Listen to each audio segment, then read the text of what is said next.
Hello folks, tonight we journey through cobblestone alleys, over mossy thatch roofs, and into the curious rhythm of medieval life, where marriage wasn't just a matter of hearts and glances, but of goats, gossip, and the holy blessing of awkward alliances.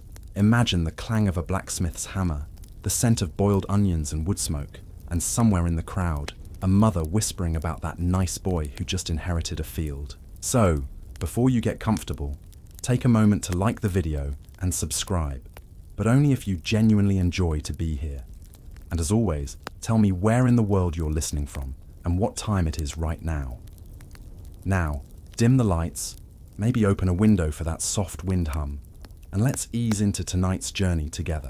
We begin not in a castle or a grand cathedral, but in a muddy, bustling village square. Market day. The once sleepy hamlet flares to life. Chickens shriek in wicker cages, smells of fresh cheese mingle with manure, and children dart under carts while their parents haggle for wool, wheat, and sometimes weddings. Market days were social gold mines. Alongside deals for barley and smoked eel came whispered assessments of available daughters and bachelor sons. Girls, often still teenagers, were subtly paraded, braided hair tidy, hands scrubbed, and smiles politely nailed in place. It wasn't a meat market per se, but let's just say if you were 16 with a decent dowry and clear skin, your mother was suddenly very invested in making you linger near the bread stall. Parents eyed each other. Who owned how many sheep? Was that boy's father still deep in debt? And did that girl's uncle really die of a curse, or just a bad oyster? This wasn't matchmaking in a romantic sense. It was closer to small-scale diplomacy. Every union promised a ripple of economic effect. Marrying off your daughter to the right farmer could mean better grazing rights. Marrying her badly might sentence your lineage to 2 generations of terrible cabbage and even worse in-laws. Still, the girls weren't entirely passive. Sharp glances were exchanged. A well-placed compliment about someone's cloak trim could make or break a decision. And, as we now know from village records, a number of girls found clever ways to tip the scales in favor of the boy with kind eyes over the one with just a bigger cow. One recorded case from 13th century Norfolk tells of a girl named Ellen who refused 3 offers until, with no explanation, she accepted the 4th, a younger son with little land but reportedly good humor and 2 sturdy oxen. Her father grumbled, her mother wept, and Ellen, as the legend goes, never once regretted her choice, which, in medieval terms, basically counted as true love. And let's not pretend the boys weren't part of the spectacle. Tall lads were given flattering tunics. Those with fewer teeth were asked to stand behind carts. If a boy had a family cow, that cow was walked near the main road, twice. Now, historians still argue whether the marriage market was truly organized, or just an organic byproduct of close-knit communities colliding over meat pies and gossip. Some suggest there were actual informal meeting zones, maybe near the well or beside the church, where eligible youths were steered by well-meaning aunties. Others say that's reading too much into it, that medieval folk were just always trying to get something out of a good gathering. Still, the influence of the market day cannot be denied. The physical convergence of people, goods, and unspoken hopes made it the perfect incubator for both trade and tradition. And let's be honest, if you were going to spot a possible husband, it helped to see how he handled haggling over cabbages first. A quirky detail.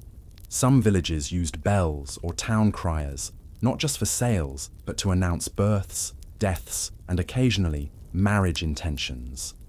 A kind of pre-wedding gossip blast.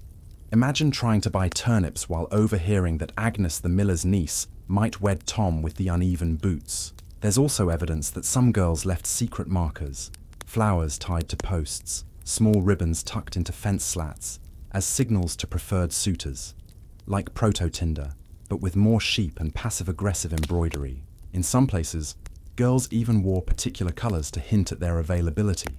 A pale green shawl, likely single, a red headscarf, spoken for, a blue ribbon, complicated, and let's just say, if you wore all 3, you were either very bold or very confused.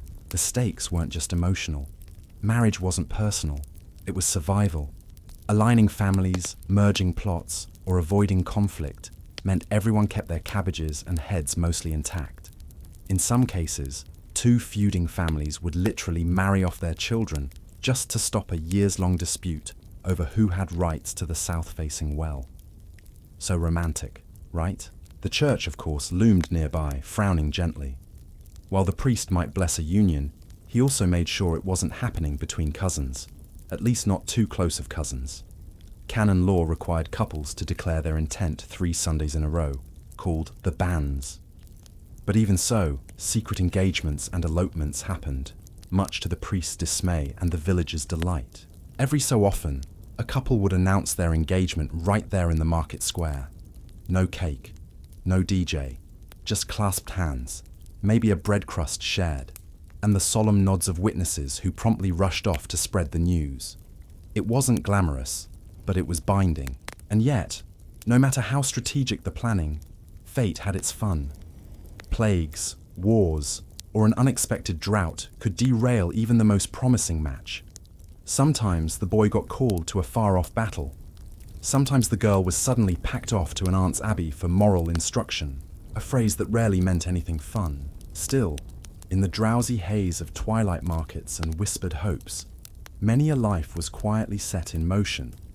The medieval marriage market may have smelled like mud and boiled beets, but behind the scenes, it was every bit as emotionally charged as any modern dating app, just with fewer emojis and more geese. If you followed a hopeful mother and her freshly braided daughter home from market day, you'd quickly find that the real negotiations began after the cabbages were packed away.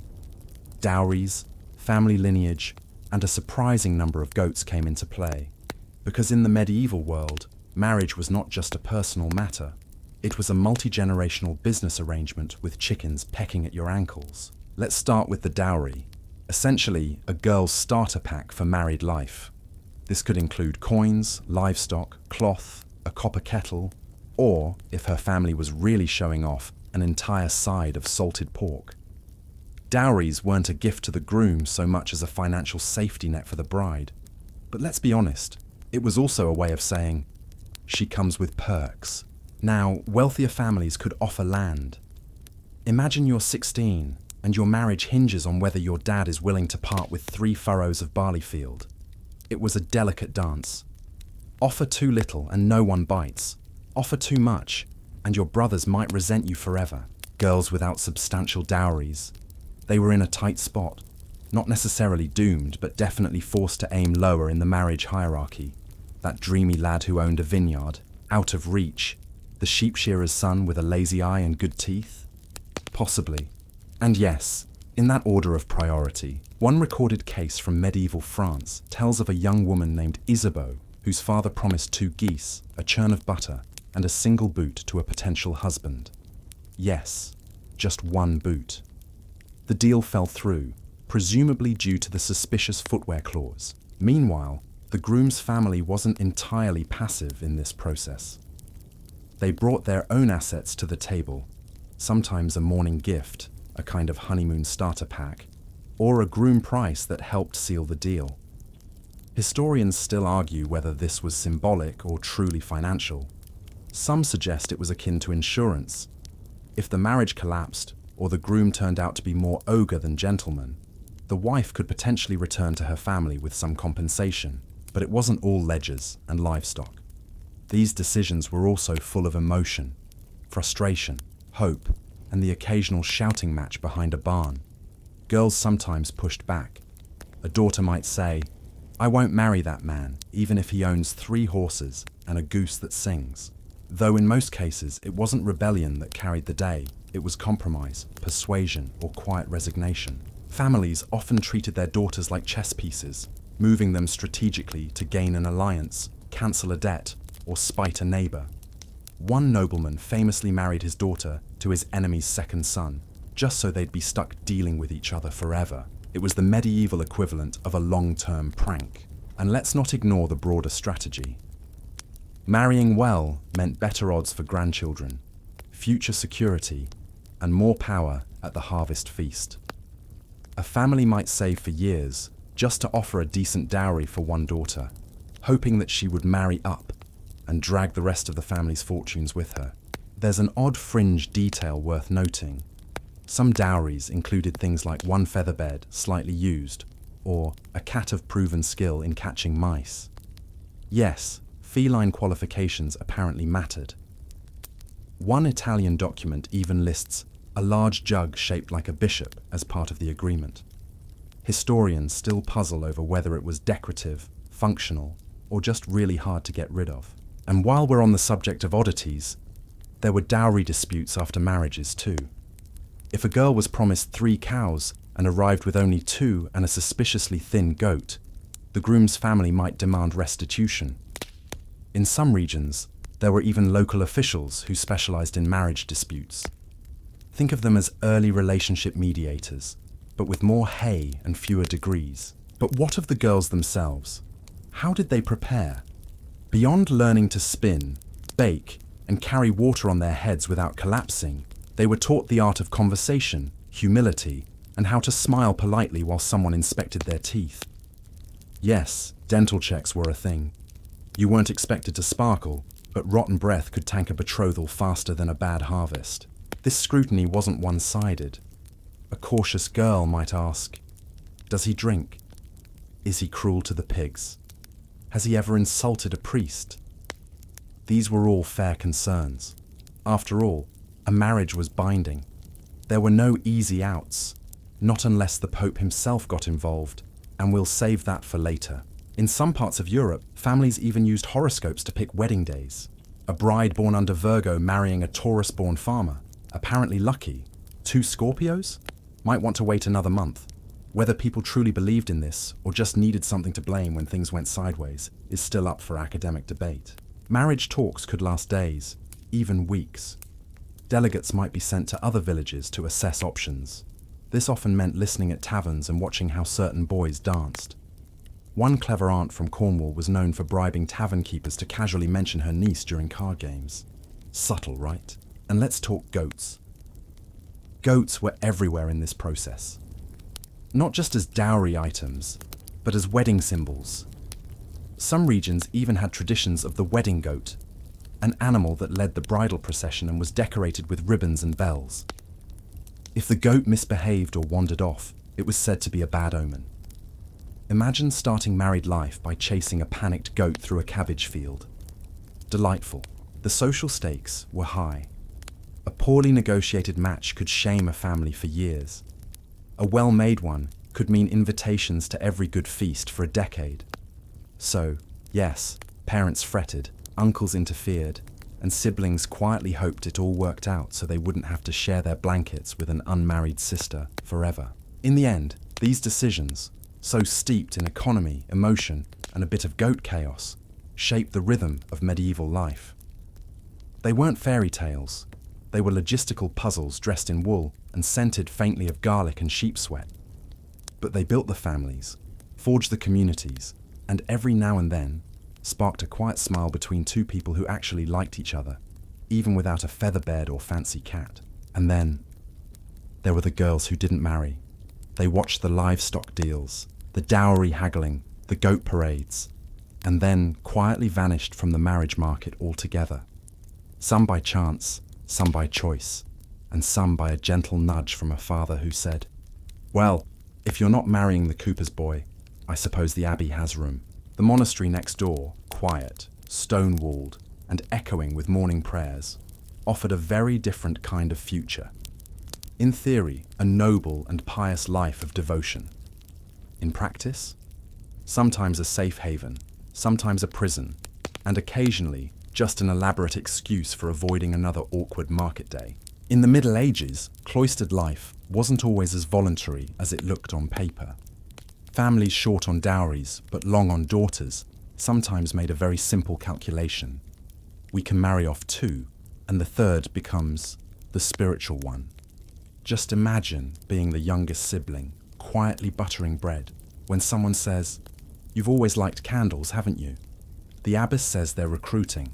Now, to be fair, some women did crave the contemplative life.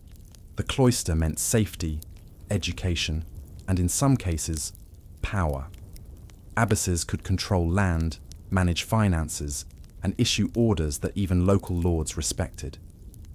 These were not timid souls hiding behind incense. They ran what was, effectively, a spiritual corporation with lace trim. But many young girls entered monasteries not as tiny mystics, but as family strategy. A nun didn't need a dowry in the usual sense, just a contribution to the convent. Often smaller than a marriage dowry, this option allowed noble families to tuck away surplus daughters with a minimum of scandal and a maximum of hymns. Historians still argue whether most of these girls genuinely chose the veil or simply adapted to it. One telling example: letters found from a young novice in 14th century Bavaria who repeatedly asked for a book of romances to be smuggled into the convent, just for research. Sounds like someone missed market gossip and ill-fitting shoes. Quirkier still, some convents had strict dress codes not just for humility, but to prevent what one abbess called accidental flirtations with passing pilgrims. Apparently, even behind high walls and tight wimples, medieval teenage girls still found ways to make eye contact. And here's a fun twist: not all nuns stayed cloistered forever. If a woman entered the convent young, she could petition to leave later, especially if a suitable marriage offer came up. So yes, you could go from nun to wife to mother, provided the pope or bishop signed off.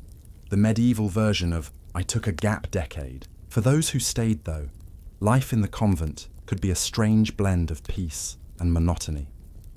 Days began at dawn, marked by bells, prayers, meals, more prayers, some embroidery, a little gardening, and maybe, if the abbess allowed, a mild complaint about the soup. And always silence, lots and lots of silence. Yet within those quiet halls, there was a kind of resistance. Some nuns wrote poetry, copied forbidden texts, or ran what we might now call spiritual salons. In England, one prioress was said to have hosted secret philosophical debates over mulled wine, strictly in Latin, of course. Others rebelled more subtly. One German nun famously trained her cat to steal ink from the scriptorium, presumably to shorten manuscript duties. Historians have not confirmed whether this cat was the same one found in later records wearing a tiny, unapproved hat. Still, for every mischievous nun, there were 10 others simply enduring, living out a path chosen for them while the rest of the world buzzed with feasts, fieldwork, and marriage. The gap between married life and monastic life was vast. One involved gossip about husbands and the price of eggs.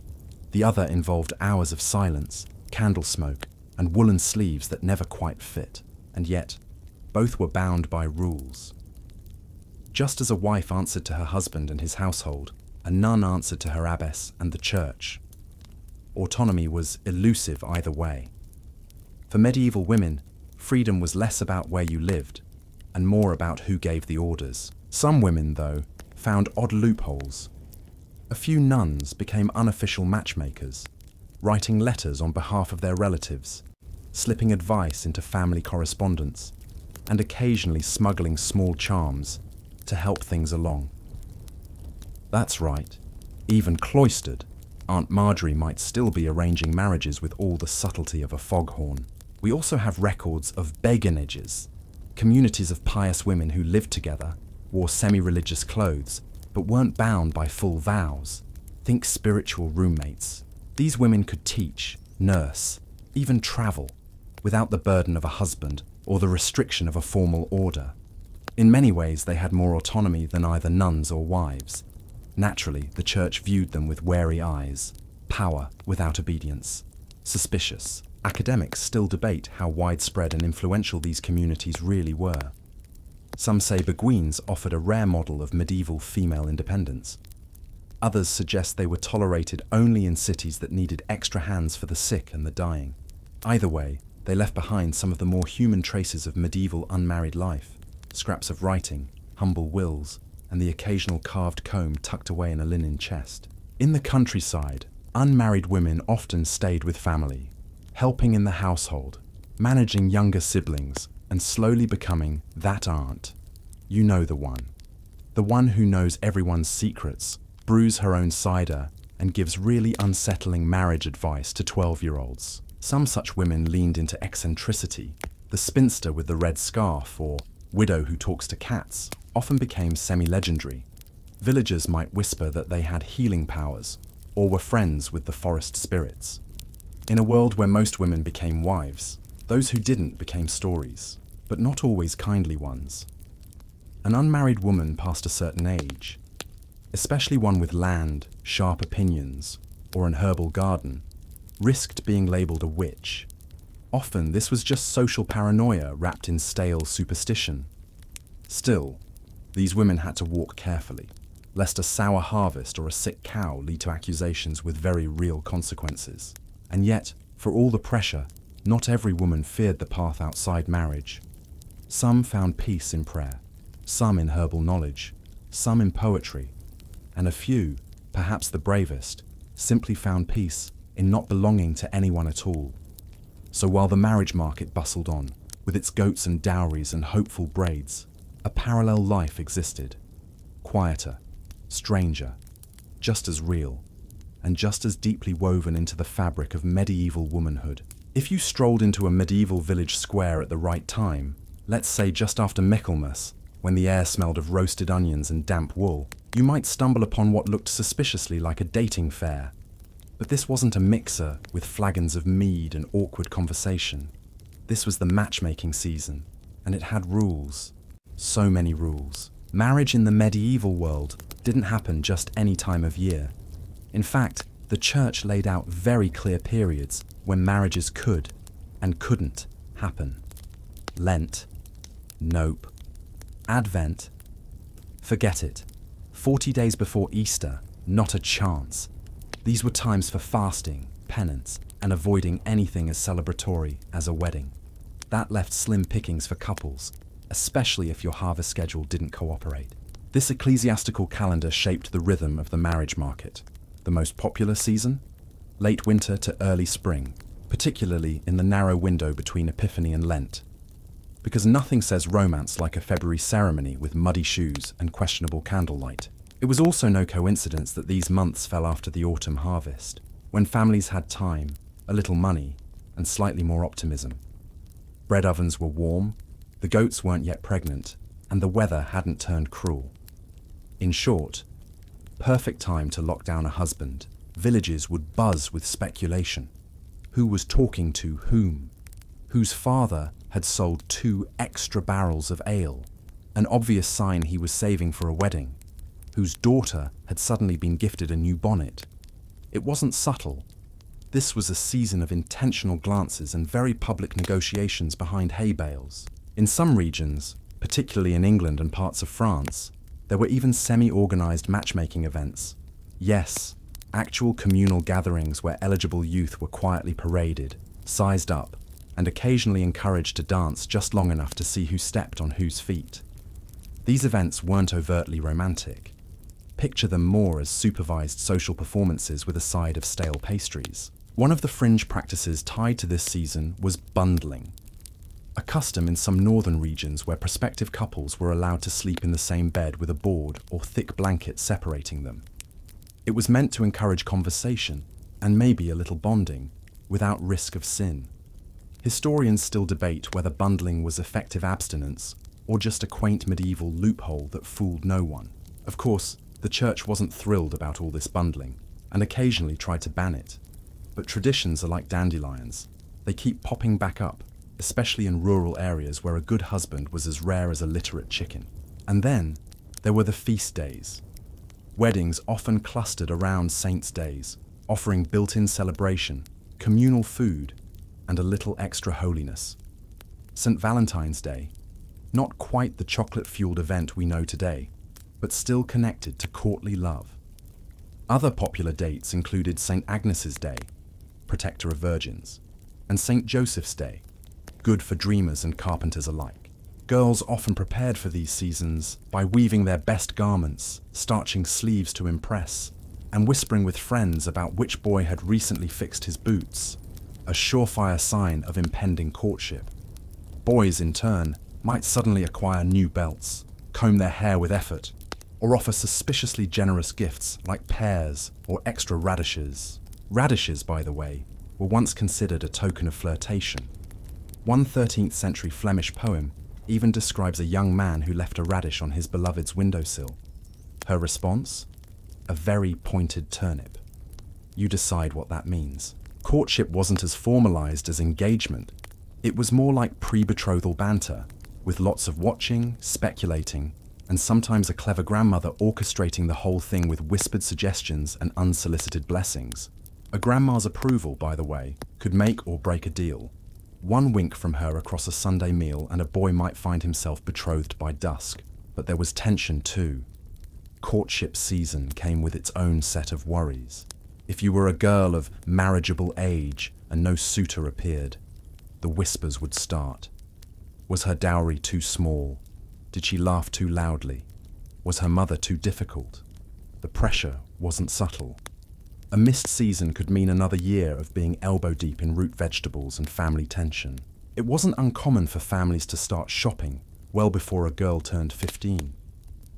A strategic mother might drop hints at church, pass along embroidered samples to show off her daughter's needlework, or even invite a bachelor's family over under the pretense of needing help moving furniture. Oh no, the bench is stuck again. Thank goodness young Thomas is strong. On the fringe of this formal matchmaking were a group of individuals we rarely celebrate. Professional matchmakers. Yes, actual humans whose job it was to make pairings, often for a modest fee and a slice of cheese. In Jewish communities, these were the shachanim. In Christian towns, they were usually widows or older men with excellent memories and suspiciously intimate knowledge of everyone's business. They kept small books, lists, even coded descriptions. Lively eyes, fine dowry, minor squint. Now these marriage makers weren't always popular.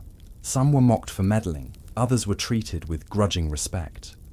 One matchmaker in Prague was said to be so successful, a church bell rang every time one of her couples tied the knot. Of course, she claimed it was divine blessing. Her neighbor claimed it was a coincidence and a particularly excitable bell ringer. What's also interesting, and still debated by scholars, is how much say girls really had in these courtships. Officially, consent was required. In practice, a raised eyebrow from a father could carry more weight than any whispered yes. Still, clever girls found ways to steer things. A slow nod, a carefully timed trip to the well, or just enough charm to make the wrong suitor forget why he was interested in the first place. Not all romances ended in marriage, of course.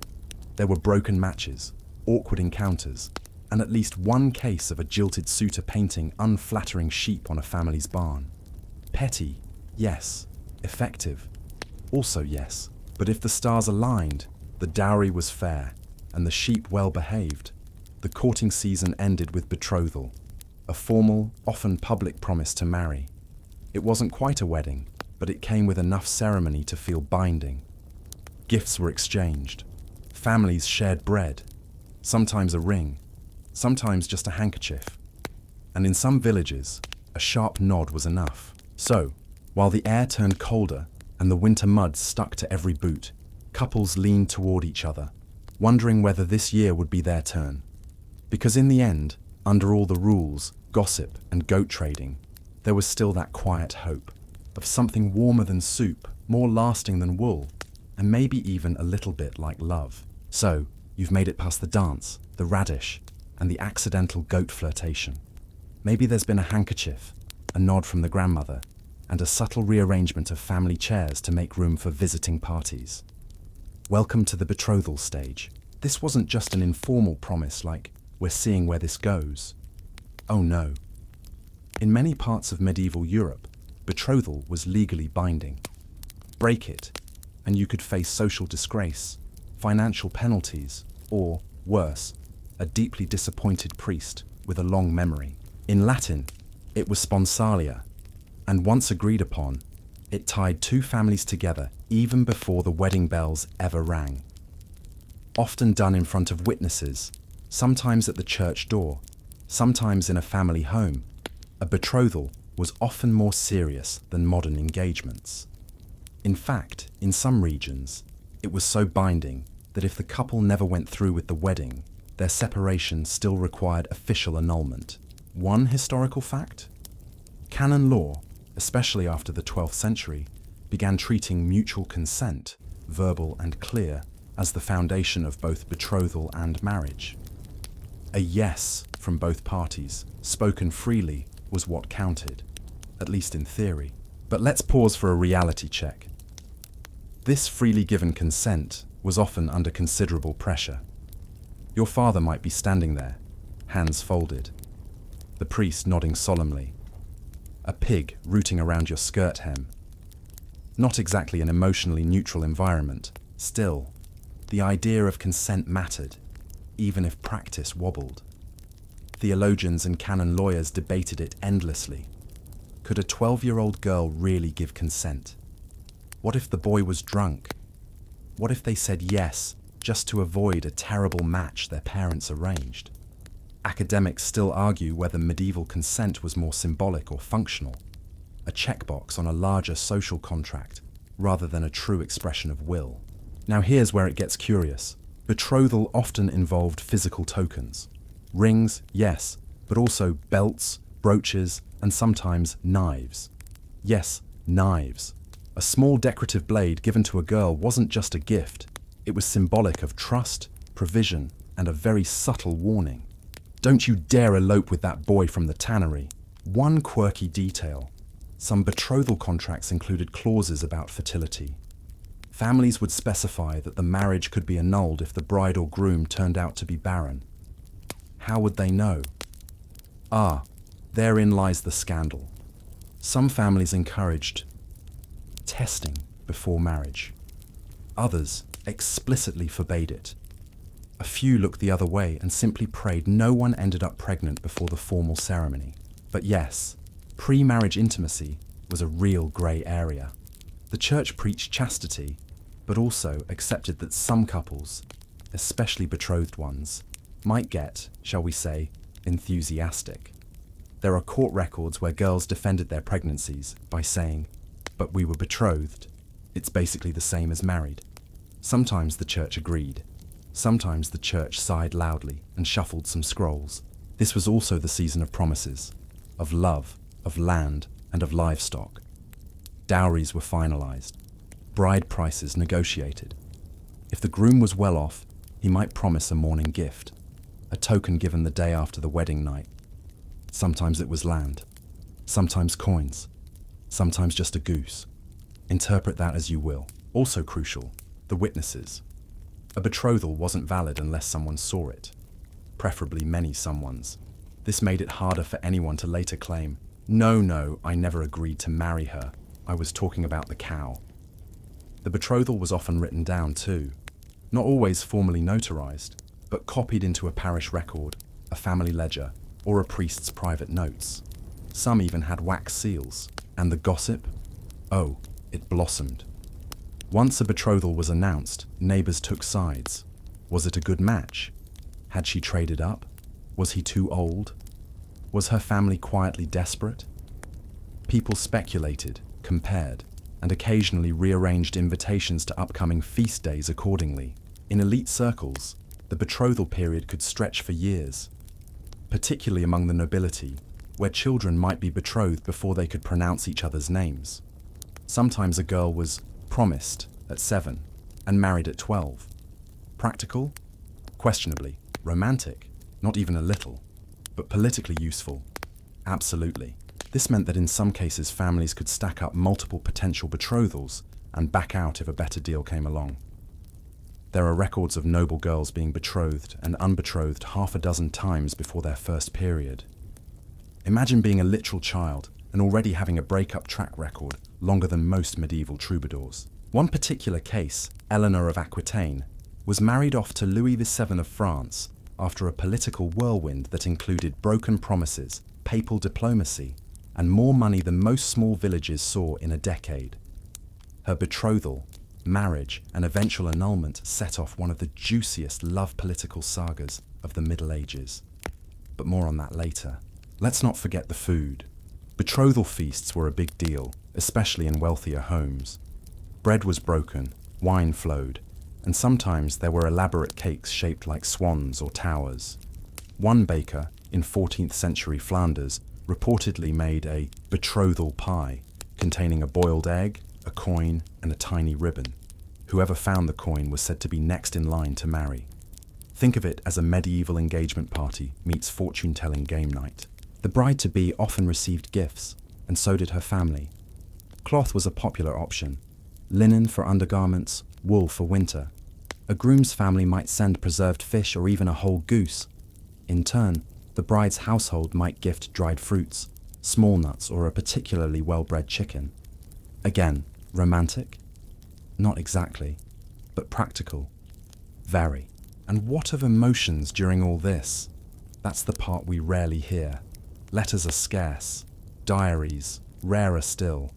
But from the few glimpses we have, a scribbled note, a worn embroidery edge, a hastily altered wedding dress, we know that not every betrothed girl was thrilled. Some were hopeful, others resigned. A few wrote poems in the margins of prayer books, wondering if this boy, this arrangement, this life would be enough. In towns and villages across Europe, this pre-marriage pause, this strange limbo, was one of quiet calculation. The girl stitched a new gown, learned how to fold sheets properly, maybe practiced looking interested in farming news. The boy might fix his roof, build a chicken coop, and try not to look terrified, because once the betrothal was made, the wheel turned. The wedding came next. And after that, life. Real, muddy, loud, sometimes joyful, often repetitive, life. But for now, under candlelight and quiet speculation, the promise had been made. Two futures had started to knit themselves together, like a sleeve that didn't quite fit, but would stretch in time. Sometimes a girl's path to marriage skipped family negotiations, dowry disputes, and priestly bans altogether, hurtling straight into abduction drama.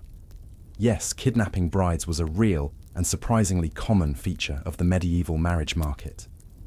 Imagine a nighttime raid, torches bobbing, horses snorting, and a terrified scream muffled behind a cloak. Welcome to the shadowy world of bride stealing. Historical records from places like the Kievan Russes and parts of Italy describe raptio, a word that literally means seizing. In theory, it was a crime, punishable by fines, loss of land, or even exile. In practice, sometimes it was a crude form of elopement, and sometimes it was a power play by ambitious knights looking to force a union. Scholars still argue whether raptio incidents were mostly opportunistic crimes or coercive shortcuts to marriage that families tacitly accepted once apologies and compensations were paid. The classic scenario: a young noblewoman is spirited away from her family's castle by masked riders who carry her off to the nearest friendly stronghold. There she finds herself face to face with her kidnapper, who unfastens her cloak with one hand and the dowry contract with the other. If he's truly brazen, he announces, "Let's marry now, or else I keep you anyway." Charming, right? A famous case involves the 12th century Polish prince Bolesław, who reportedly abducted the daughter of a neighboring duke at a feast.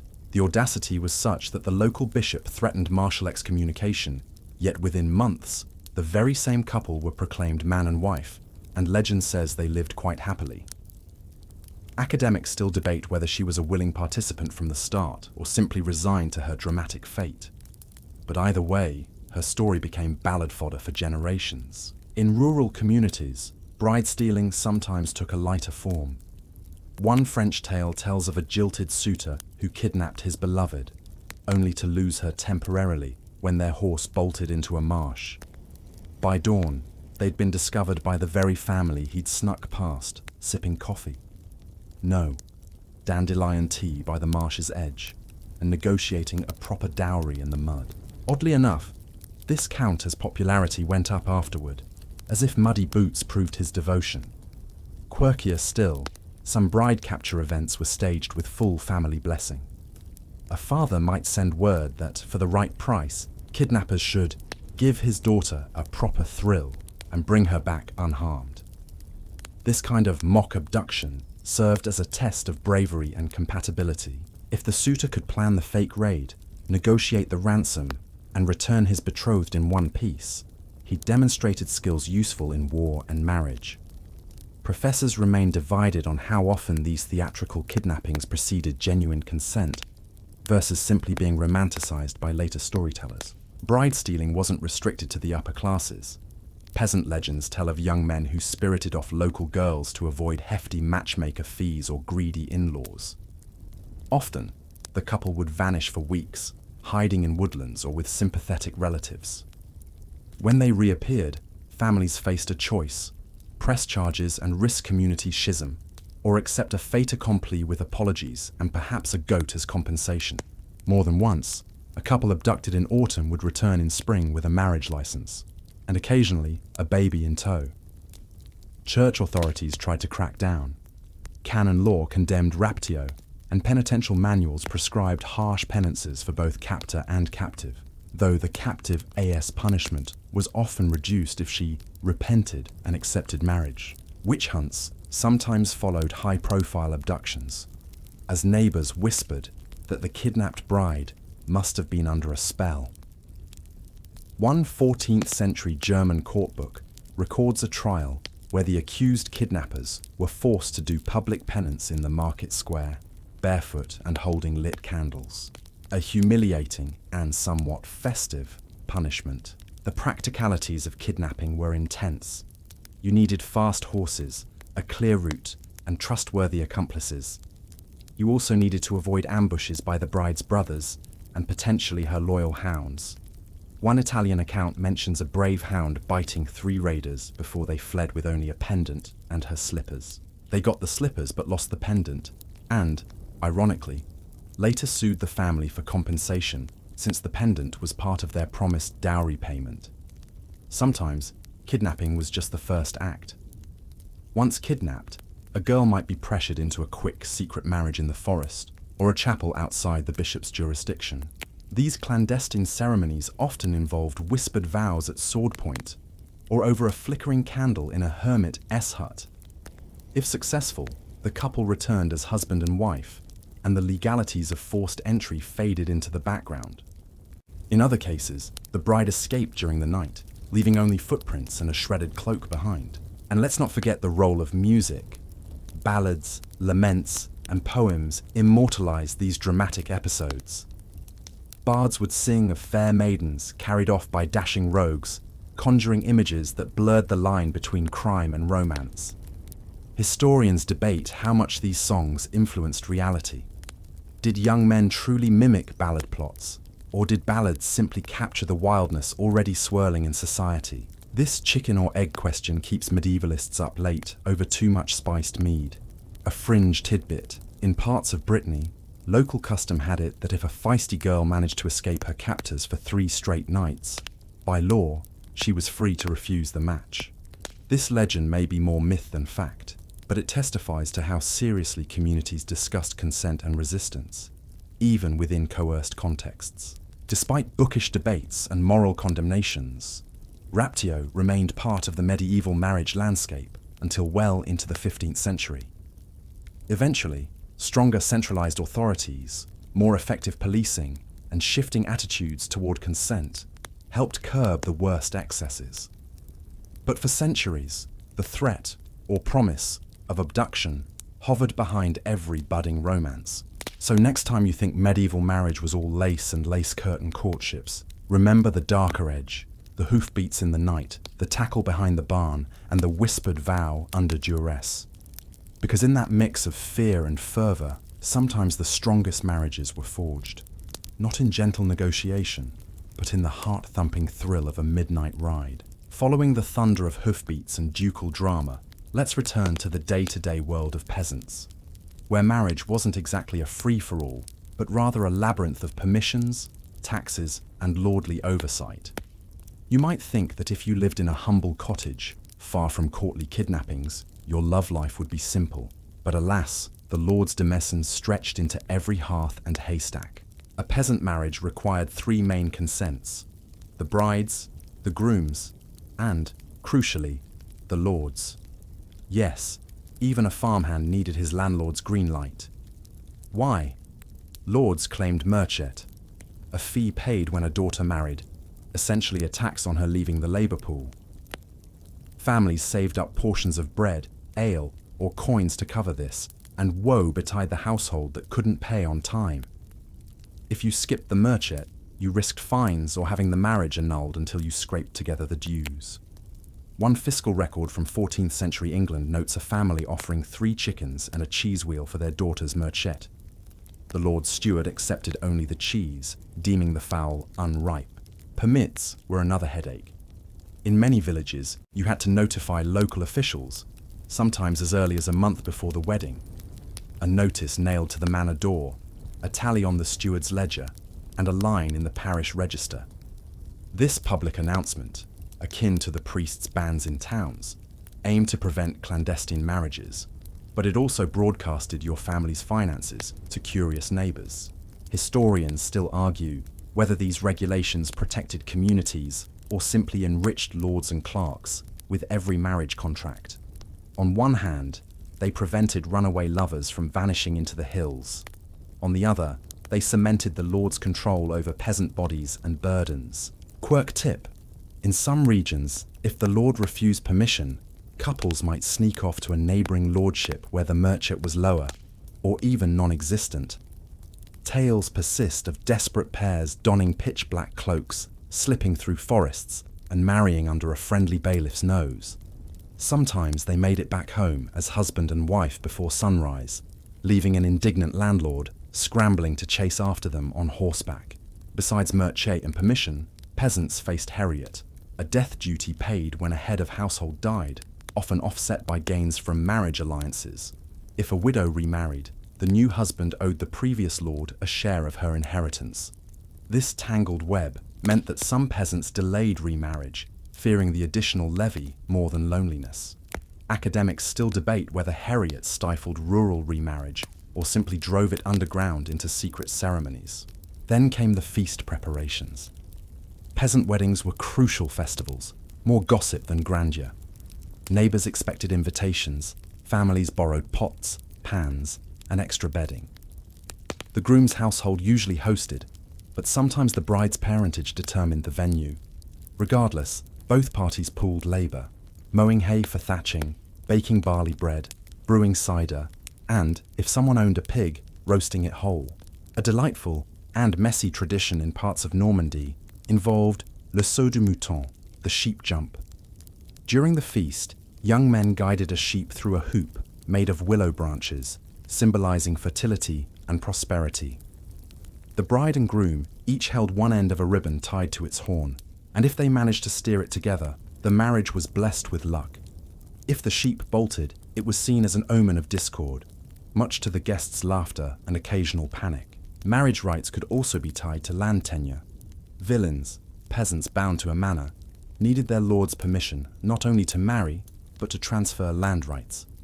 A woman's right to her dowry land might be revoked if she married outside the manor, effectively trapping her within the estate. Some lords even barred daughters from marrying men who owed debts, lest the husband vanish with more than just a spouse. Behind this legal maze, peasants exerted quiet resistance. Some families paid merchet in kind, with hidden jars of honey. Others organized group weddings to share costs and confuse overzealous officials. One Yorkshire cluster apparently held 15 weddings on the same day, all officiated by a travelling priest, leaving parish clerks scrambling for separate entries. Scholars still argue how organized these communal ceremonies were versus simply chaotic flurries of vows. Despite the red tape, peasant marriages held genuine warmth.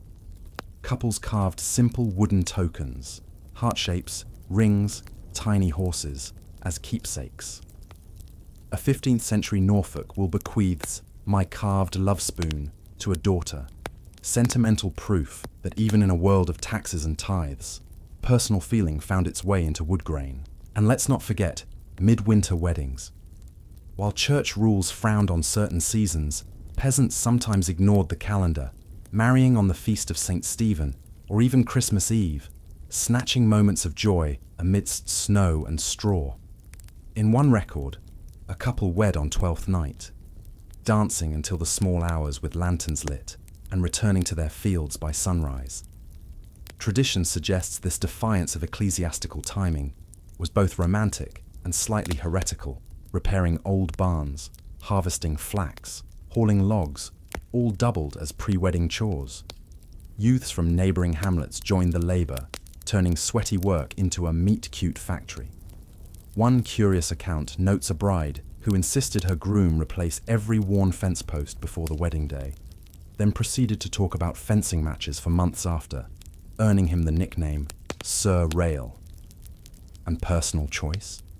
It was limited, but not absent. Folks shared stories of couples quietly slipping away after Sunday Mass to exchange vows at a roadside shrine. No steward, no fee, just two people daring to decide for themselves. When caught, they sometimes faced small fines, but more often were allowed to stay married. These rogue ceremonies hint at a grassroots sense of autonomy.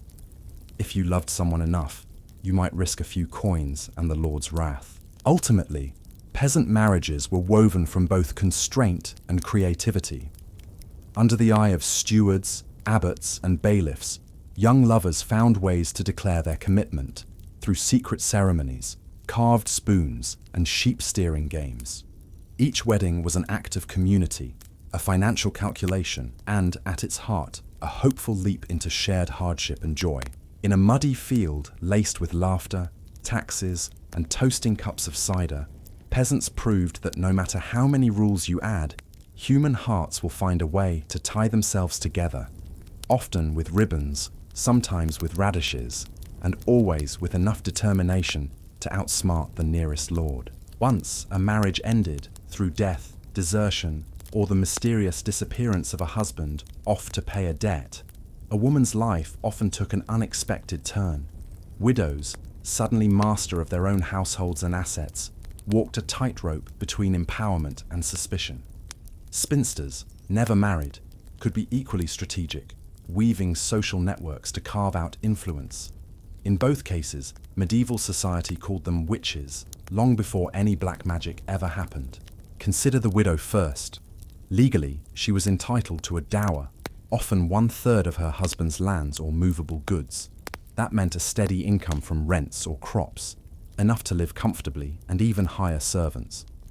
A 13th century English inquest records that 2/3 of widows successfully claimed their dower rights, despite lords' attempts to withhold them. Suddenly, a woman who'd once been buried under her husband's family decisions now made her own, buying land, lending money, and hosting feasts that rivaled those of many peasants combined. But with independence came rumour. Villagers whispered that a wealthy widow sipped stronger brew and knew too much of the old herbs. A fringe claim from a Devonshire court alleges that one widow taught her cat to deliver secret love letters. No small feat in a damp county where letters tended to dissolve. Historians still debate whether widows' herbal knowledge was genuinely medical or recast later as witchcraft, turning practical remedies into portentous spells. Spinsters, meanwhile, cultivated different power. Never having pledged allegiance in marriage, many remained within their birth families, taking on roles as tutors, household managers, or even local matchmakers. A spinster with land, or a dowry too small for a husband, might negotiate partnerships that steered wealth and influence back to her natal kin. One particularly savvy spinster in Aquitaine reportedly financed her brother's crusade with her earnings from sheep wool, then demanded a slice of his future spoils. The record simply notes, she hedged her bets and her brother's land. Cue the medieval mic drop. Both widows and spinsters used legal channels, courts, notary contracts, and church petitions to cement their positions. A widow could challenge a recalcitrant male heir. A spinster could press for inheritance equalization among siblings.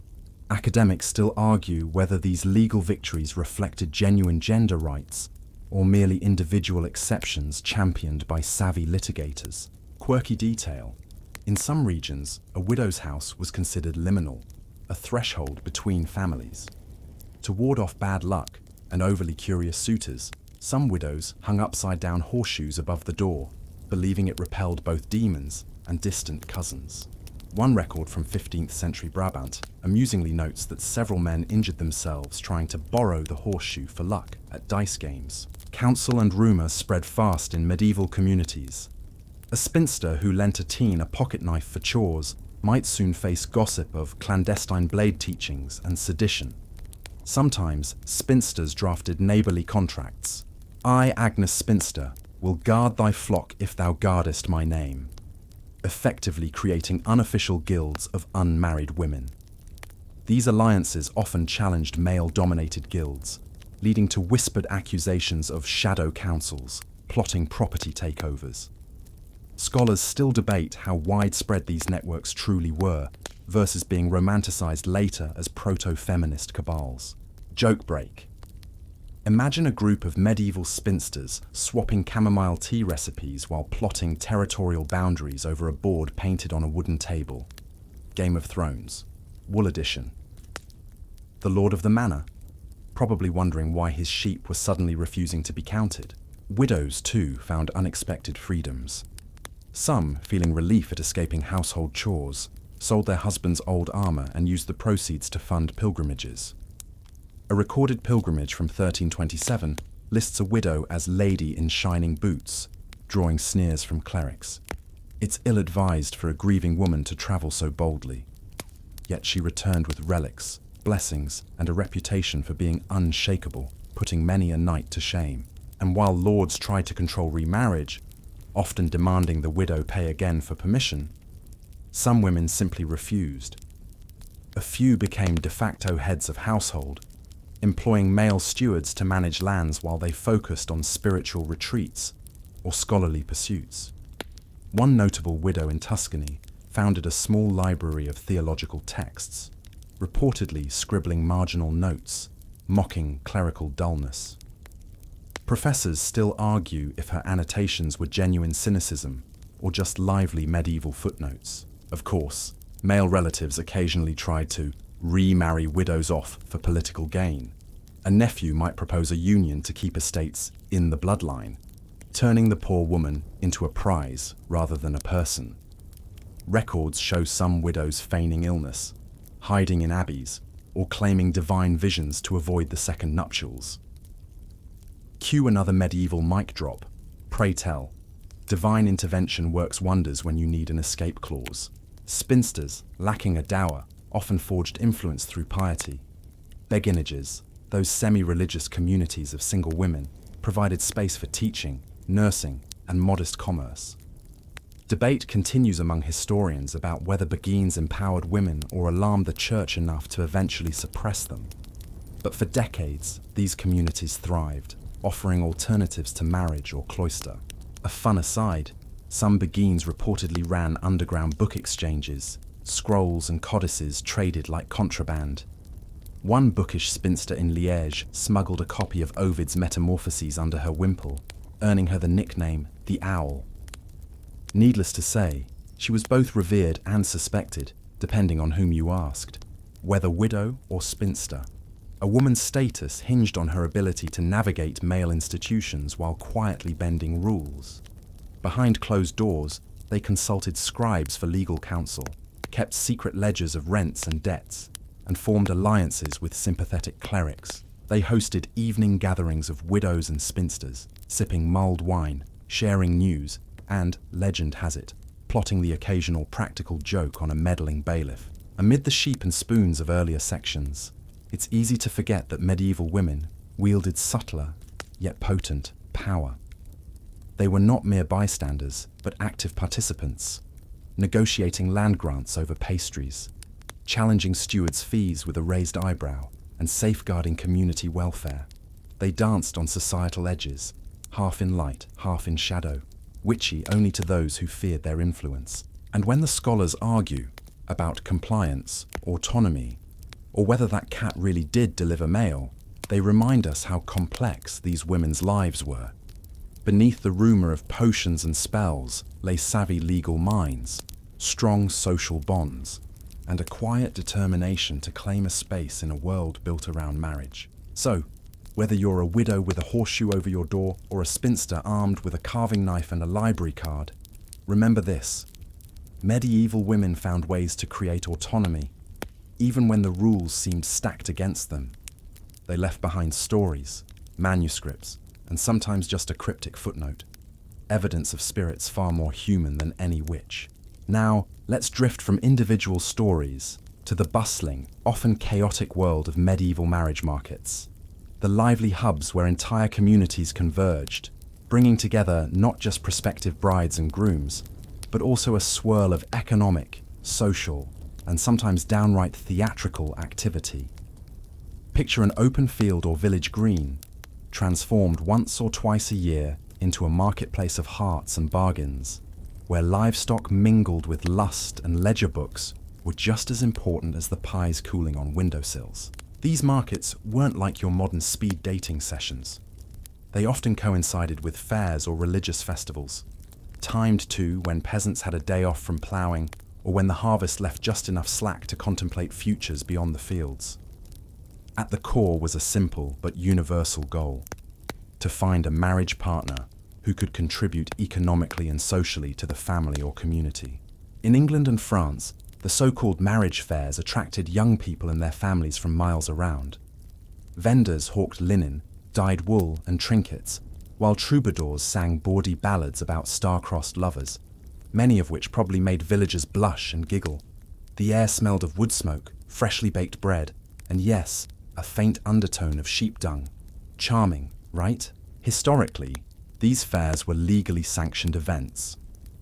Lords and kings recognized them as vital for rural economies and social stability, allowing some regulation while letting market forces work their magic. A 14th century record from Normandy mentions a market held upon the feast of St. John, where all who seek wives and husbands shall come, provided they bring tokens of good intent and pay the toll. But the marriage market was more than just commerce. It was a social theatre. Families used these events to display wealth and status, much like today's Instagram wedding photos, but with fewer filters and more mud. Sometimes, the bride's family set up booths showcasing their produce and crafts, hoping to catch the eye of wealthier suitors or influential neighbours. Other times, younger women carried small handcrafted tokens, a ribbon, a carved wooden bird, to signal availability. Among the quirky traditions, in some regions, young men had to prove their worth with feats of strength or skill before being allowed to speak to a potential bride. At the fairs in parts of Germany, a suitor might be challenged to wrestle a local champion or shoot an arrow through a ring suspended over the crowd. Winning earned admiration and perhaps the right to ask a question or offer a handshake. Losing, well, you got to watch from the sidelines, maybe nurse a bruised ego with a mug of ale.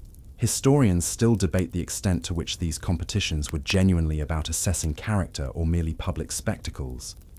Some argue they were a form of social theatre, masking underlying economic negotiations. Were these tests a way to channel youthful energy or an excuse to exclude less wealthy or less skilled men? The truth likely lies somewhere between a medieval game show and serious matchmaking. Then there were the brokers, matchmakers and go-betweens who thrived in this marketplace. These savvy middlemen, often elderly women or retired merchants, knew the families, the reputations, and the gossip. They facilitated introductions, mediated disputes, and sometimes even negotiated dowries. The go-between was crucial because direct contact between unmarried men and women was often limited by social norms. A trusted matchmaker's word carried weight, helping prevent scandal or rushed unions. An amusing anecdote from 13th century Italy tells of a matchmaker who accidentally introduced two rival families at a market. Instead of a wedding, the meeting sparked a feud that lasted years. Apparently, even medieval Cupid had a sense of humour. The go-betweens walked a fine line between peacemaker and mischief maker. Economically, the marriage market was an engine of wealth transfer. Dowries were showcased like merchandise, woven cloth, cattle, jars of honey, and sometimes even rare spices. A family's ability to produce a respectable dowry could tip the scales in negotiations, affecting not just the marriage, but alliances between villages or even regions. Some dowries included land rights or shares in mills, making these unions strategic rather than romantic. And then there was the marriage toll, a small fee payable to the lord or the market's organizers. It was often a fixed sum or a percentage of the dowry's value. This toll funded local defences, church repairs, and sometimes the market's fireworks. Well, torches and bonfires, if you want to get literal. The toll also regulated who could participate, subtly ensuring that the market wasn't overwhelmed by the very poor, or those considered socially undesirable. One peculiar practice in parts of France involved a marriage lottery, where suitors' names were drawn from a hat by the bride's family or matchmakers. This introduced an element of chance, adding suspense, but also sparking debates over fairness and family favoritism.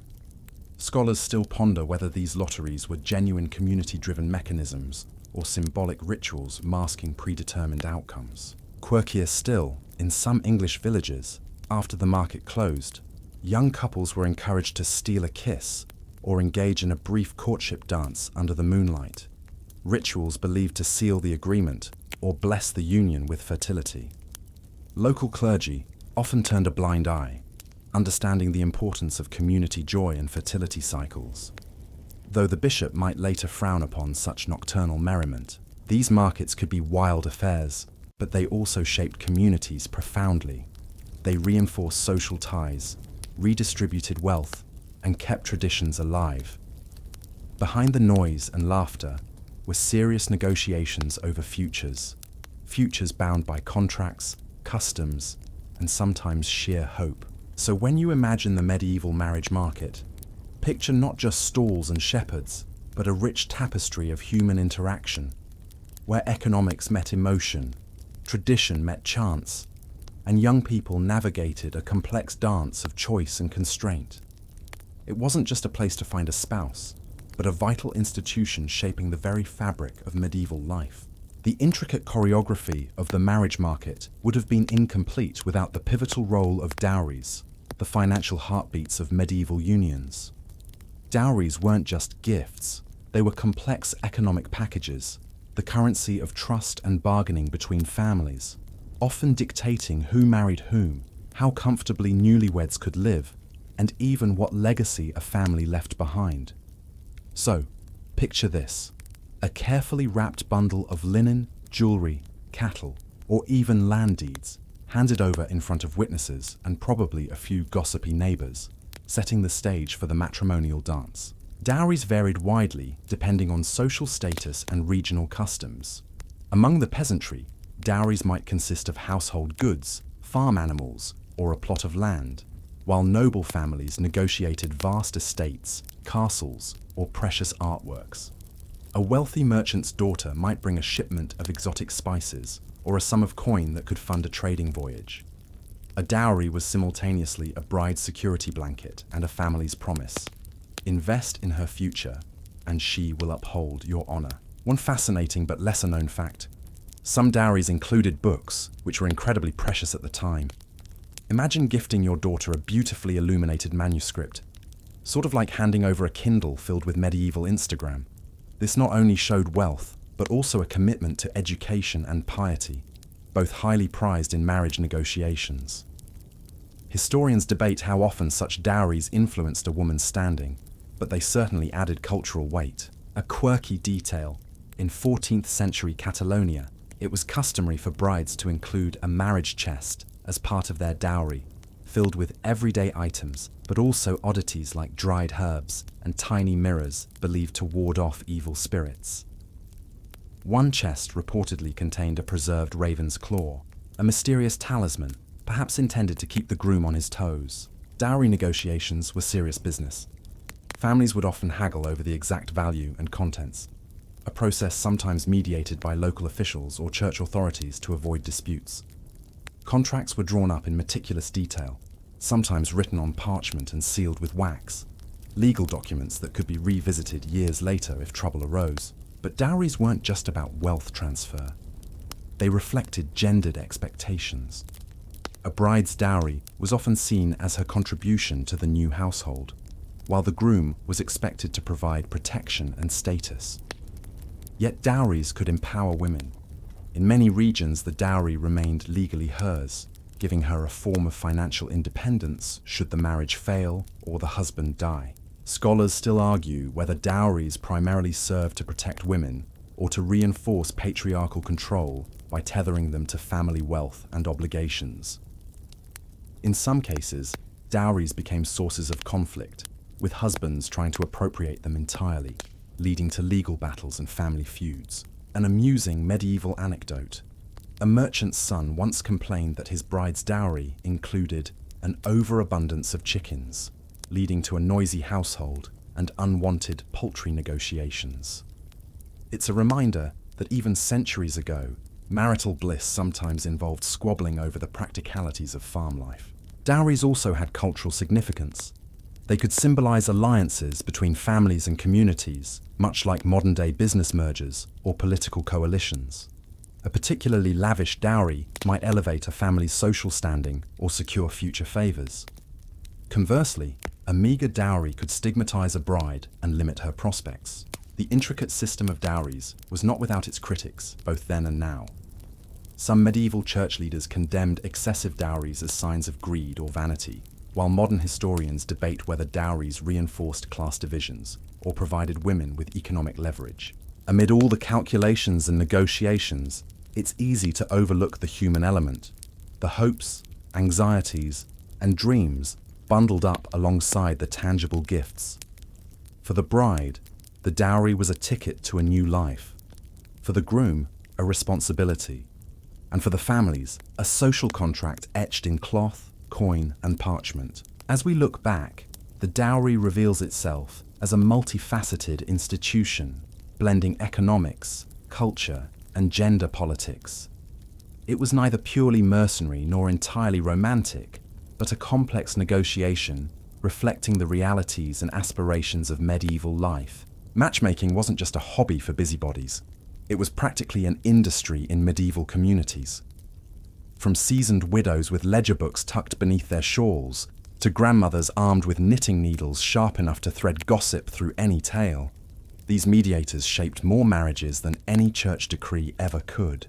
Long before Cupid picked up his bow, your local matchmaker, often a woman dubbed the maritrix or governess of unions, kept meticulous notes on eligible youths. She'd recall the widow on Pippin Lane who owned 2 delightful pigs, or the miller's son whose teeth matched his tidy millstones. A 13th century French record even mentions a matchmaker whose book of names was so prized that families paid her in cloth and salt for introductions. That, friends, beats any modern dating subscription. These professionals thrived on information. They listened at church doorways, eavesdropped near larders, and bribed tavern keepers for gossip. Their network rivaled any postal route. A daughter's compliment about a suitor's fine gloves might reach the matchmaker within hours. She'd then dispatch a discreet note, sealed with a scrap of wax, to the groom's mother. "Madame, I hear your son's looking for someone who can knead dough and recite Psalm 23 by heart." Matchmakers offered 3 core services: intelligence, who's available; negotiation, what dowry and gifts are reasonable; and diplomacy, smoothing over family feuds. Sometimes they even organized assemblies, little social gatherings at safe, neutral venues, where hopeful pairs could converse under the watchful eye of a trusted elder. Sort of like a medieval singles mixer, only the punch was watered-down mead, and the conversations circled around harvest yields. But not all mediation was welcome. Enter the meddling mother-in-law, the woman who knew her daughter-in-law better than the daughter did, and wasn't shy about reminding her. When matchmaking overlapped with meddling, chaos ensued. One Lincolnshire tale tells of old Matilda, who insisted her matchmaker daughter arrange a union between her youngest child and a cousin twice removed, strictly to keep the farm within the family. The prospective bride fled to her aunt's convent, emerging years later with vows taken and an impressive stash of herbal salves. Historians still debate whether meddling in-laws primarily protected family interests or suffocated individual choice. But either way, Matilda got no goats out of that match.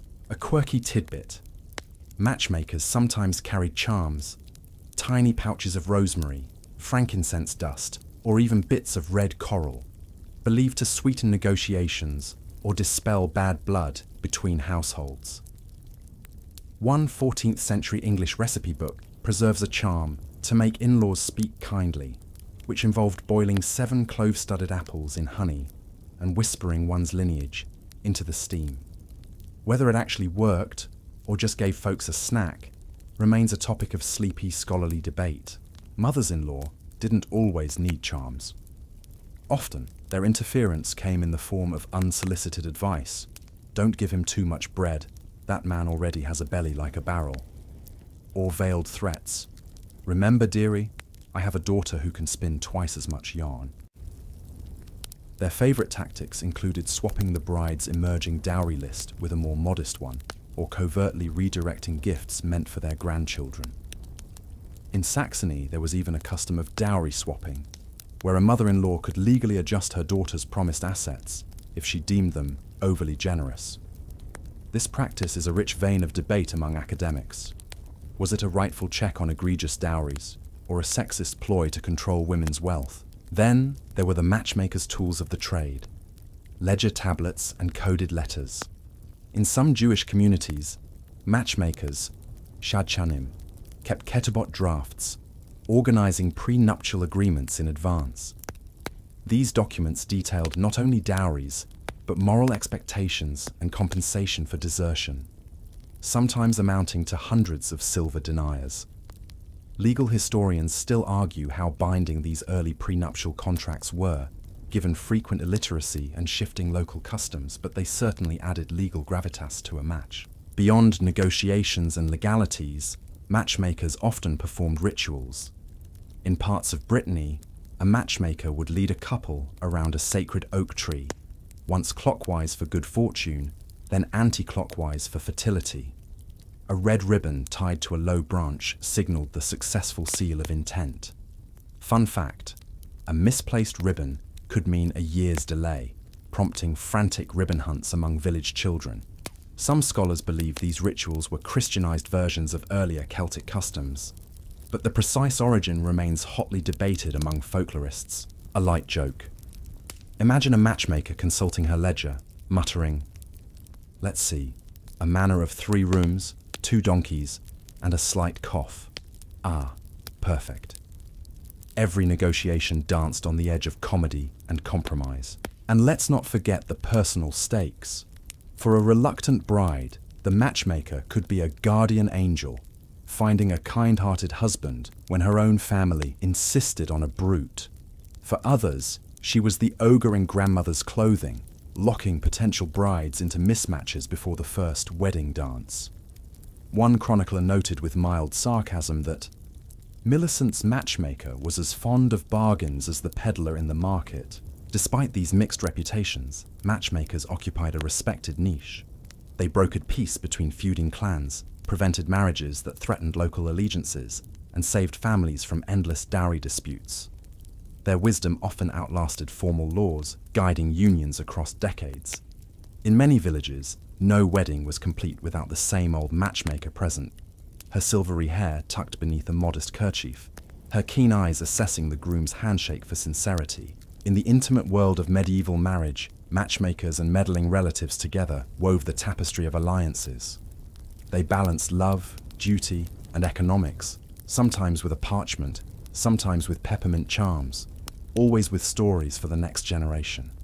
Their influence shaped not only individual lives but entire lineages, proving that behind every great marriage was someone, often unnamed in official records, who whispered, cajoled, and negotiated the details that mattered most.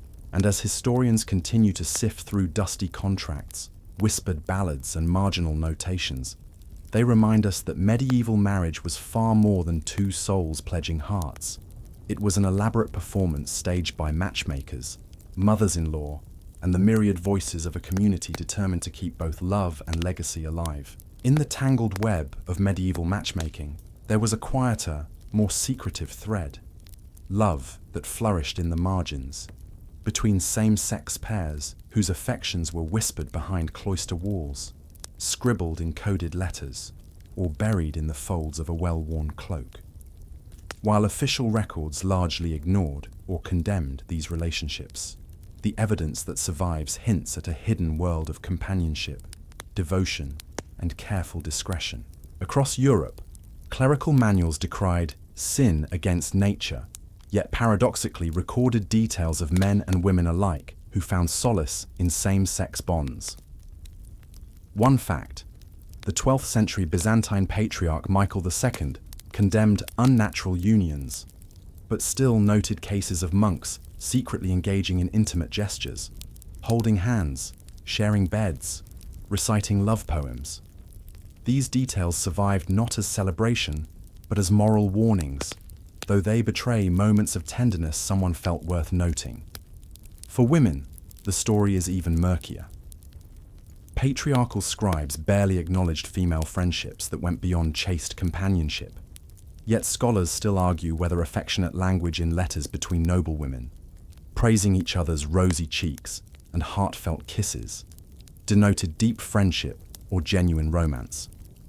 Take the correspondence of 13th century noblewomen from Aquitaine. Phrases like, "Your breath is my life," seem risque today, though contemporaries might have read them as pious devotion. Quirkily, some same-sex pairs adopted symbolic tokens reminiscent of medieval marriage.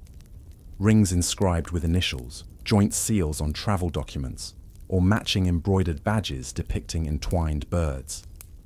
In one remarkable instance, two young women in 14th century England arranged for their coats of arms, one a silver dove, the other a gold lamb, to be displayed side by side in a stained glass window they commissioned for their parish church.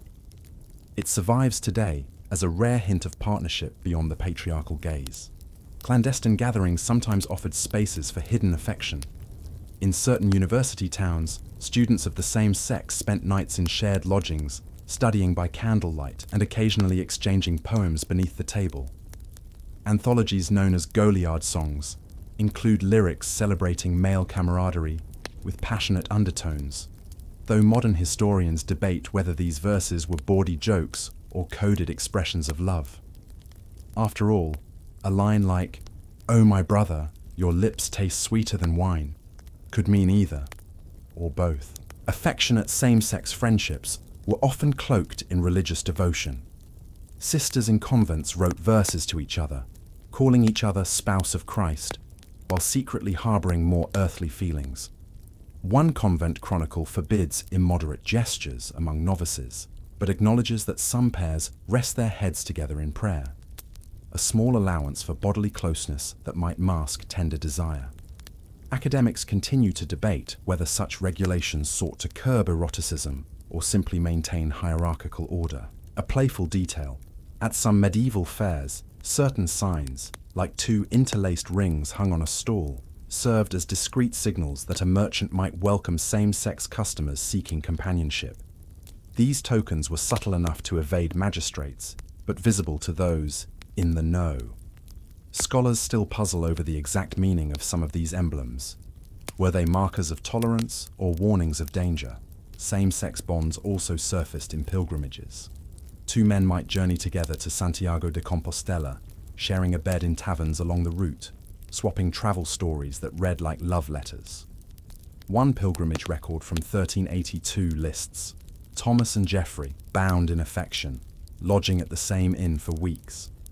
Whether they were simply close friends or something more is unclear, but their joint entry in the hostel's ledger hints at a partnership beyond simple hospitality.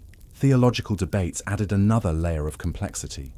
Church councils repeatedly anathematized sins of Sodom, yet the enforcement varied by region. Some bishops turned a blind eye when discreet payments arrived in their coffers.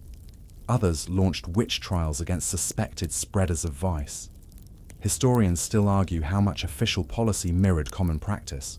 Was the law a genuine moral compass, or a tool to target inconvenient minorities?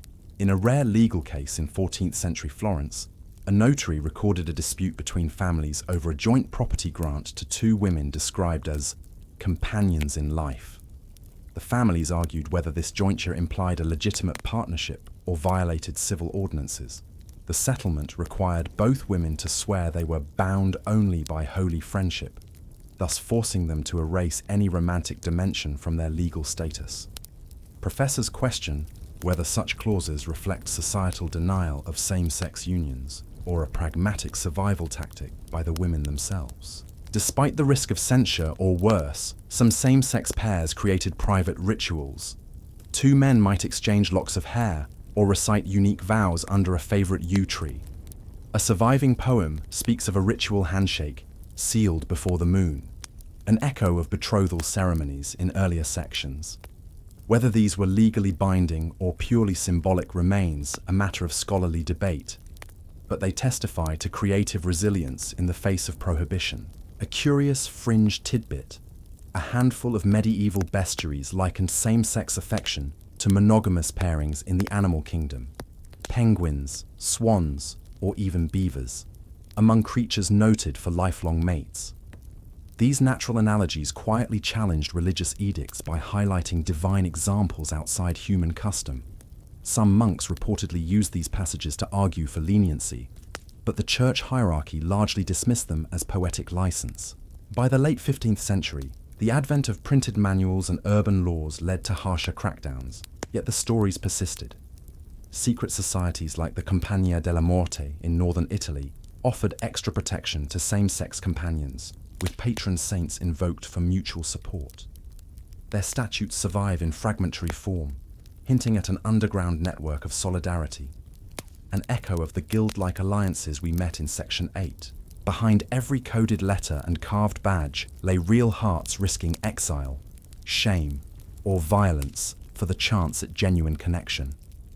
When scholars sift through fragments of manuscripts, legal decrees, and stained glass echoes, they remind us of voices lost beneath official silence and the fierce humanity that refused to be silenced. So in this shadow chapter of medieval marriage markets, where goats, dowries, and grand feasts ruled the day, remember the ones who carved their own paths, forming alliances of affection outside the standard contracts. Their stories remind us that even when the system seemed absolute, its margins thrummed with the possibilities of love, daring to redefine commitment under a moonlit sky.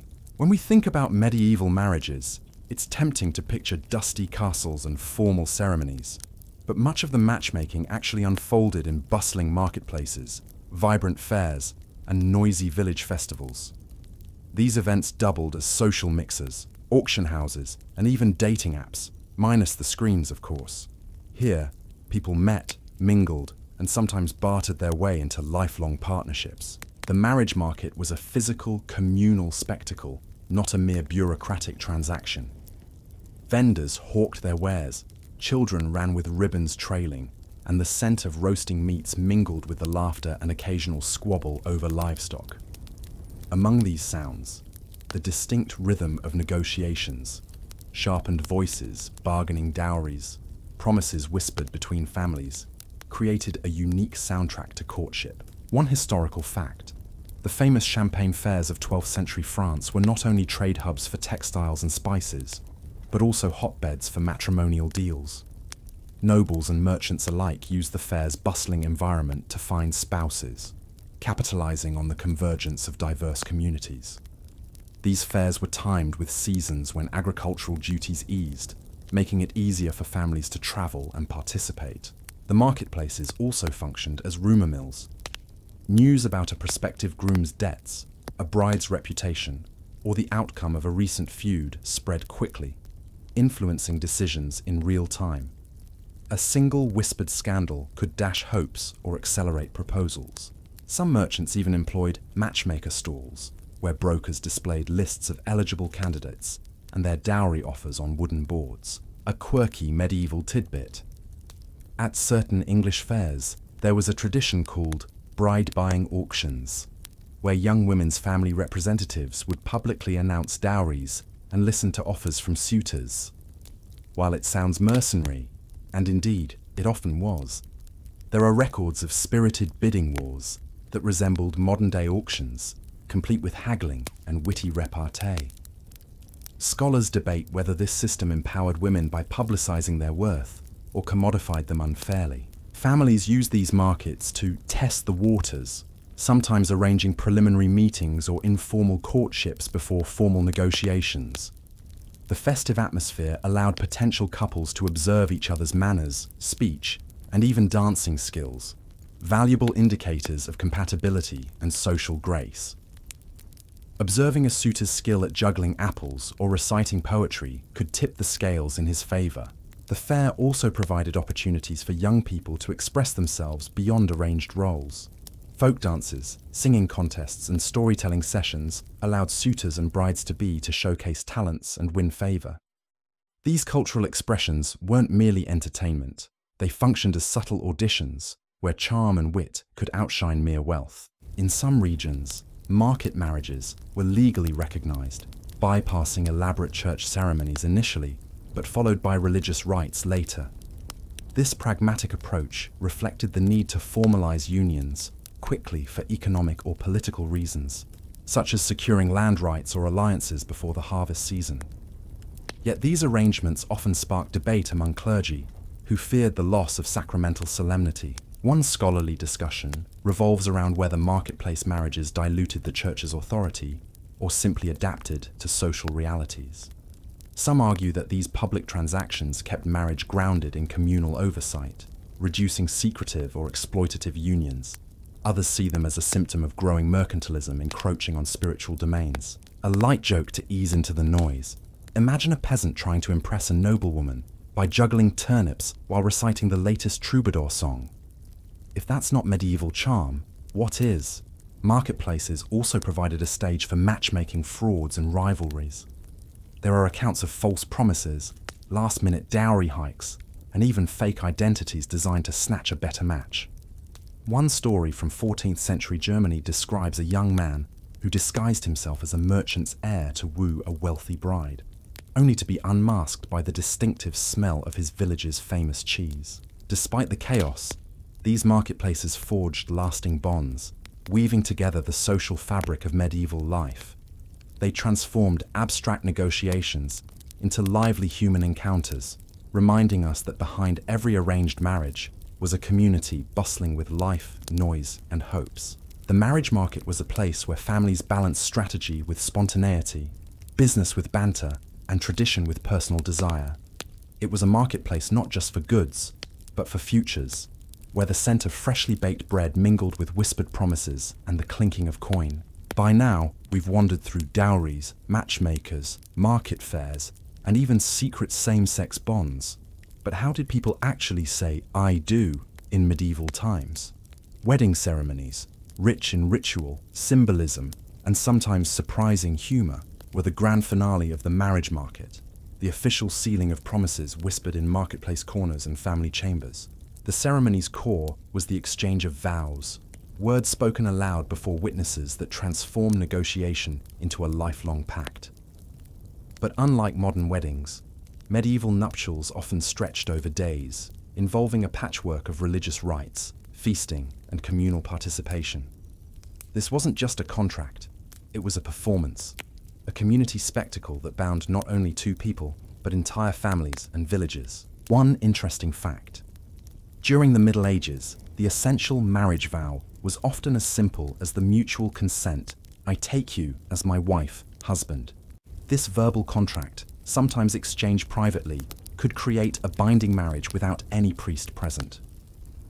This led to many clandestine marriages that later posed legal headaches.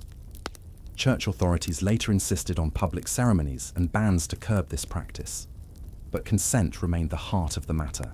A quirky ritual involved the bride's door, a small church door reserved for the bride's entry. In some places, the bride was carried through this door to symbolize her passage from maidenhood to married life, literally crossing a threshold. At times, the door was decorated with herbs and flowers believed to ward off evil spirits and ensure fertility. Scholars debate whether this custom originated from pagan practices or was a later Christian innovation. The wedding feast was its own saga. After vows, guests enjoyed lavish spreads of roasted meats, sweetmeats, and spiced wines. But in villages where resources were scarce, even a single roasted pig could spark rivalry over who sat closest to the bride and groom. A surviving guest list from a 15th century English manor notes one overzealous cousin who attempted to carve the first slice, illustrating the thin line between celebration and chaos. Humor often found its way into ceremonies. In some regions, it was customary for the groom to carry his bride over a threshold made slippery with soap or grease, an obstacle course designed to test his strength and resolve. Tales of grooms slipping, falling, or even getting caught by over-enthusiastic guests were popular jokes at subsequent gatherings. The giving and receiving of rings carried deep symbolic weight. Rings weren't just jewelry, but tangible contracts, often engraved with pious phrases or family crests. Interestingly, some rings were made of iron, emphasizing strength and durability over glitter. Historians still debate the origins of the gold wedding band tradition, with some arguing it only became widespread in the Renaissance. A fun fact: medieval brides sometimes wore kissing gloves, gloves embroidered with tiny lips on the fingers, inviting guests to kiss their hands during the reception. This flirtatious gesture was both a sign of respect and a social icebreaker. Imagine the awkwardness if the groom's gloves had holes. After the feast, dancing and music filled the halls. Minstrels and troubadours performed lively tunes, while guests participated in circle dances or playful hay songs. Dancing was more than merriment. It reinforced social bonds and gave young couples a chance to interact in a culturally approved way. One folk song joked about a groom who danced till his shoes wore thin, but never kissed his bride, poking fun at shy suitors. Wedding customs varied widely. In some parts of Europe, handfasting involved binding the couple's hands together with ribbons, a practice with pagan roots that survived alongside Christian rites. In others, the bride might be kidnapped by friends who held her captive until the groom paid a ransom, an elaborate game symbolizing fertility and fertility rites. Folklorists argue whether these customs were purely symbolic or had deeper societal functions. Finally, marriage licenses and certificates became more common in late medieval towns, marking the gradual formalization of unions in civic records. Yet, even with bureaucracy, the essence remained the couple's mutual agreement, witnessed by a community that could confirm or contest the union. Behind every ritual and jest lay a profound human truth. Marriage was the cornerstone of medieval life, weaving together survival, alliance, love, and duty. Whether whispered over markets or proclaimed amid feasting halls, the vows were a promise not just between two hearts, but between families, neighbors, and generations to come. So, as you imagine the bride's gloved hand being kissed, or the groom slipping on a greasy threshold, remember that medieval weddings were less about perfection and more about connection, chaotic, joyous, and utterly human. As our journey through the medieval marriage market draws to a close, it's worth stepping back to see the bigger picture. How all these rituals, negotiations, and relationships fit into the sweeping social tapestry of the Middle Ages, and what they whisper to us across centuries. Marriage was never just about two people. It was a complex social contract layered with economics, politics, religion, and yes, sometimes even affection. In medieval society, marriage was a strategic tool. Families used it to secure alliances, consolidate wealth, and strengthen social standing. One fact: nobles often arranged marriages before the children were even born, with contracts inked when infants still gurgled and drooled rather than proposed and demurred. This wasn't cold calculation. It was survival in a world where land and loyalty meant everything. Dowries, bride prices, and gifts exchanged between families served as both economic transactions and symbols of goodwill. These exchanges could create lifelong obligations, binding families across generations. However, dowries weren't always straightforward. Sometimes they were withheld, contested, or lost in legal battles, causing family feuds that lasted decades. These disputes remind us that money and marriage, even in fairy tales, rarely mix without drama. Despite this transactional nature, love wasn't entirely absent. Medieval poets, troubadours, and playwrights celebrated romantic love, sometimes clashing with the realities of arranged unions. The courtly love tradition, with its idealized and often unattainable passion, existed alongside practical marriages, creating a dual narrative of love and duty. Historians still debate how often these ideals influenced real couples or remained purely literary fantasies. Interestingly, women played pivotal roles in these markets, not just as passive goods, but as negotiators, strategists, and community anchors. Mothers, aunts, and older sisters often acted as matchmakers, balancing family interests with the desires of younger women. Sometimes, women orchestrated marriages that defied expectations, either to elevate family status or to protect younger kin from unsuitable matches. Medieval marriage customs were dynamic, varying widely across regions, classes, and centuries. What happened in a bustling Italian city could look very different from the rituals in a rural English village or a Gaelic Irish clan.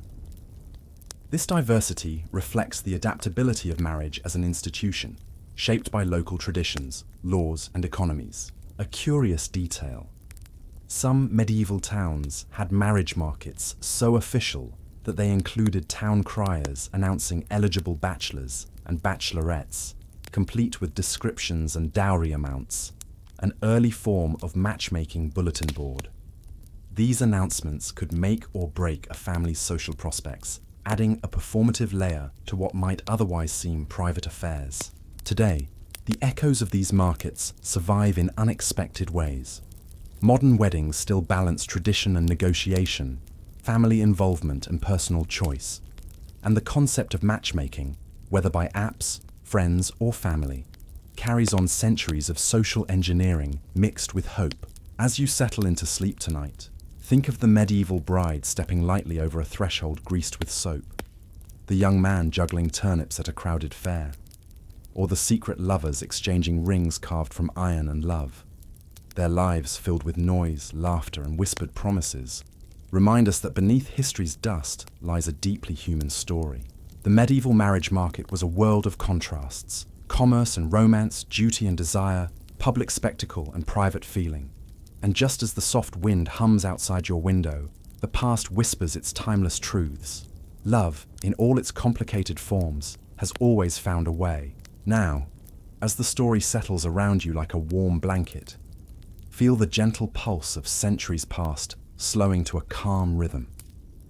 Imagine the flicker of candlelight in a quiet chamber, the distant murmur of a village settling to rest, and the faint rustle of silk gowns and leather boots on stone floors. The world of medieval marriage markets, with all its bustle and clamour, fades softly into memory. There's a comforting steadiness in knowing that despite the noise of negotiation and the sharp edges of politics, at the heart of it all were people much like us, hoping for connection, companionship, and maybe even a touch of love. The stories of secret rings, dancing feasts, and whispered vows are threads in a vast tapestry woven with care and resilience. As your eyelids grow heavy, picture those young couples stepping together into uncertain futures, carrying the weight of families and the lightness of new beginnings. Let the echoes of laughter and the quiet clasp of hands lull you gently toward rest. Sleep now, knowing that across the centuries, human hearts have shared these moments of hope and tenderness. The past is not so distant after all. It lives in the soft hum of the night and in your own dreaming mind. Sweet dreams.